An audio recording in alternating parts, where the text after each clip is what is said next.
ভারত এবং চীনের বিবাদ সম্বন্ধে তো আপনারা সবাই অবগত। সদ্যই চীন একতরফাভাবে ভারতের অরুণাচল প্রদেশের 11টা জায়গার নাম বদলে দেয়। হঠাৎ এরকম করাটা সত্যি আশ্চর্যজনক। তারা দাবি করে অরুণাচল প্রদেশের এই জায়গাগুলো তিব্বতের দক্ষিণ প্রান্তে অবস্থিত, যার নাম জ্যাংন্যান। চীন অরুণাচল প্রদেশকে তো দখল করতে পারবে না, তাই তারা ভীষণই স্মার্টলি ওই জায়গাগুলোকে তিব্বতের অংশ বানিয়ে দেয়, যেটা বর্তমানে তাদের কন্ট্রোলে রয়েছে।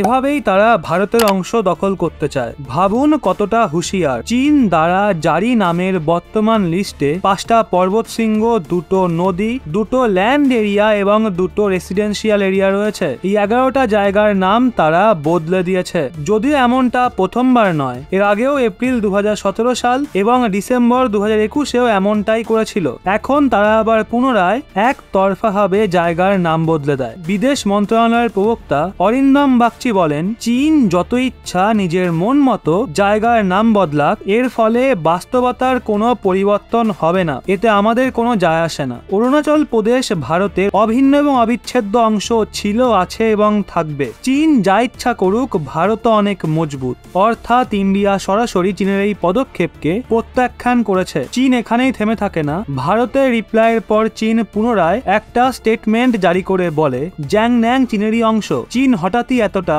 অ্যাগ্রেসিভলি অরুণাচল প্রদেশের বিষয়টা তুলছিল যে আমেরিকাকে মাঝখানে ঢুকতেই হয়। আর এই মামলায় আমেরিকা একদম সঠিক সময়ে প্রপার রিপ্লাই দিয়েছে। আমেরিকা জানিয়েছে, আমরা স্ট্রংলি এর বিরোধিতা করছি যে চীন অরুণাচল প্রদেশের অনেক এলাকার নাম বদলানোর চেষ্টা করে। এছাড়া আমেরিকা এটাও বলেছে অরুণাচল প্রদেশ ভারতের অংশ।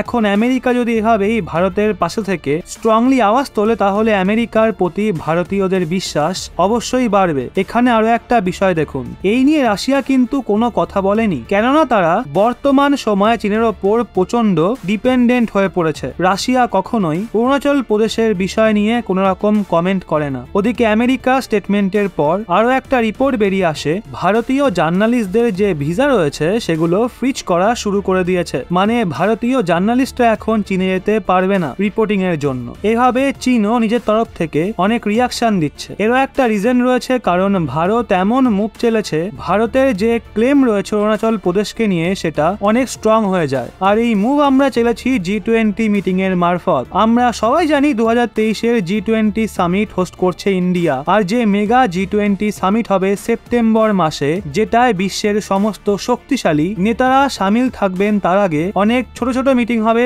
ভারত জুড়ে। তার মধ্যে একটা মিটিং হয় অরুণাচল প্রদেশে, সেটা স্বাভাবিকভাবেই চীন স্কিপ করে যায়। ওদিকে ইন্ডিয়ার অনেক ফ্রেন্ডলি কান্ট্রি অরুণাচল প্রদেশের সরকারের সঙ্গে তাদের এঙ্গেজমেন্ট বাড়াচ্ছে। এখন এর এগেনস্টে চীন যে রিয়াকশন দেবে সেটা তো স্বাভাবিক। 1 মাস আগেই বিদেশ মন্ত্রী জয়শঙ্কর মহাশয় বলেছিলেন, সবাই জানে এলএসিতে ভারত এবং চীন দুজনের মধ্যে অনেক জায়গাতে সেনারা পিছু হটেছে, দূরত্বে রয়েছে, কিন্তু অনেক জায়গাতেই দুই দেশের সেনা একেবারে মুখোমুখি রয়েছে। উনি বলেন বিবাদ এখনো চলছে এবং সিচুয়েশন ভীষণই ভয়াবহ। ডিসেম্বর 2022-এ অরুণাচল প্রদেশের তাওয়াং সেক্টরে এলএসিতে ভারত এবং চীনা সেনাদের মাঝে ঝামেলা হয়েছিল। এরপর ভারত এলএসিতে নিজের সৈন্য প্রস্তুতিকে আরো বাড়িয়ে দেয়। উনি বলেন, আমরা জানি না যে ভবিষ্যতে কি হতে চলেছে, কিন্তু ভারত সবসময় প্রস্তুত রয়েছে। চীন সবসময় তার প্রতিবেশী দেশগুলোর অংশ দখল করতে চায়, আর চীনের এই বিস্তারবাদী নীতির জন্য তার সমস্ত প্রতিবেশী দেশ চিন্তিত। এক্ষেত্রে চীনকে উচিত শিক্ষা দেওয়াও জরুরি। যদি এমনটা চলতেই থাকে তাহলে ভারত এবং চীনের সম্পর্ক যে আরো খারাপ হবে সেই নিয়ে কোনো রকম সন্দেহ নেই। যতক্ষণ না দুপক্ষতেই সীমাবর্তী শান্তি না কায়েম হয়, ততক্ষণ কোনো কিছুই নর্মাল হওয়া সম্ভব নয়। এই কথাটা চীনের মাথায় কিছুতেই ঢুকছে না। তো বন্ধুরা, চীনের এই ক্রিয়াকলাপের পাল্টা জবাব ভারতের কিভাবে দেওয়া উচিত বলে আপনার মনে হয় নিচে কমেন্টে অবশ্যই জানান।